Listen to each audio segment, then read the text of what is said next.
Ben, Mish from the Mike and Mish show over here. I see you still haven't found a shirt since you've been here in Texas. Congratulations on the win. You went 5 rounds with a guy who lives for 5-round fights. What do you got to say after you dropped Tony in the first 2 rounds and he just keeps coming back at you? What do you got to say about your opponent tonight?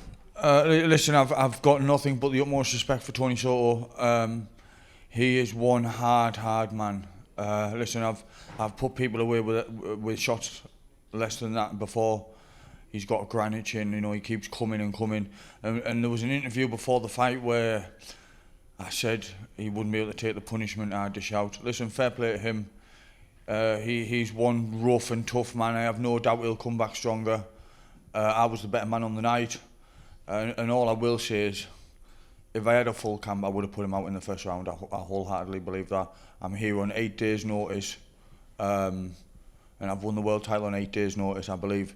If I'd had a full 8 to 12 weeks, that fight would have been over in the first round. But again, that's no disrespect to Tony, and I'm not taking any away from him as a fighter. I just believe and I know I'm the baddest man on the planet at 155, and there's no one that's going to come close to me on a full camp. Not a single man.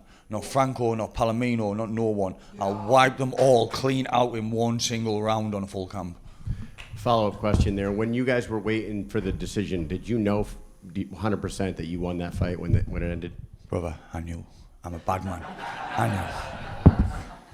Ben, we talked yesterday and you said that tough men come from tough cities. Middlesbrough is a very tough city. How does it feel to put the likes of Middlesbrough back on the map in the fight world?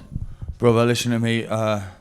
You know, Middlesbrough was voted the roughest town in the UK, and I'm from the roughest estate in that town, Groveville. And I've never been more proud of my roots. Never been more proud to represent Middlesbrough on the map. I'm honestly, I absolutely love my town. I love the people there. People can say what they want about Middlesbrough. You know, home is where the heart is. And I know the amount of support I've got from Middlesbrough, from messages to everyone in every single pub in the city, in the town. It's the fight was on in every pub. Every man, woman, and his dog was watching this fight tonight. And I'm so glad that I've done everyone in Middlesbrough proud. The people don't know how much the support from Middlesbrough means to me, especially when you're flying out to the States on 8 days' notice. Like my main man Lou Hughes just said there, up the borough. Hi, Savannah with Face to Face Sports. So, you know, with you being the interim champion, who is somebody that you're calling out next? Listen, Savannah, I don't need to call anyone out. I'll let them call me out. I'm the number one. I'm the baddest man. And listen, you know, Tony Soto was ranked number 1 in the world behind Franco previously, and I've just dismantled him on 8 days' notice. I believe with the power I've got, I can knock out any man, welterweight, middleweight, light heavyweight, cruiserweight, at heavyweight. I believe if I land right on someone's chin, they're going to go to sleep. And on a full camp, I'll stop any man in the lightweight division. Absolutely any man.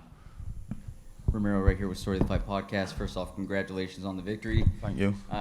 Your hand speed seemed to be a huge advantage for you, especially in the first 3 rounds. Was there anything else that you feel attributed to your victory tonight? Listen, there's one man here, Craig Moffat. He's right here, he's my coach, my head trainer. He put a game plan in place tonight. We knew what we were doing, we knew what we were coming with.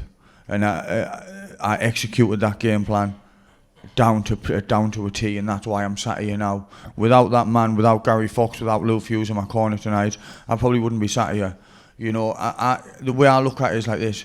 You know, they're playing the joypad, and I'm just the character on the screen. You know what I mean? It's their plan. It's their plan that I'm executing.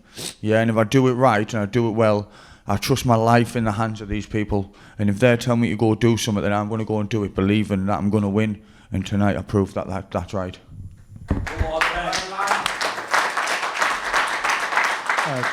Christopher De Santiago with Bloody Elbow. Franco Tinaglia is no longer the BKFC lightweight champion, and you know this fight was for the interim championship. So I guess my question is, why aren't you the undisputed champion? You know, there was a conversation beforehand in the previous press conference, I think, where David Feldman had said about a 4-man tournament. and the main title is going to be on the line in the 4-man tournament, £500,000 tournament, I think it was. And I've just cemented my spot in that tournament. Listen, I'm the interim champion now, which means I'm the fucking baddest man on the planet at 155. And when we go into this 4-man tournament, I'm going to wipe the other 3 clean out. Make no mistake about that. I'll be on a full camp, prepared and ready for war, as I always am. Ladies and gentlemen, that concludes BKFC 76 press conference. Live from Fort Worth, Texas. Thank you guys for coming.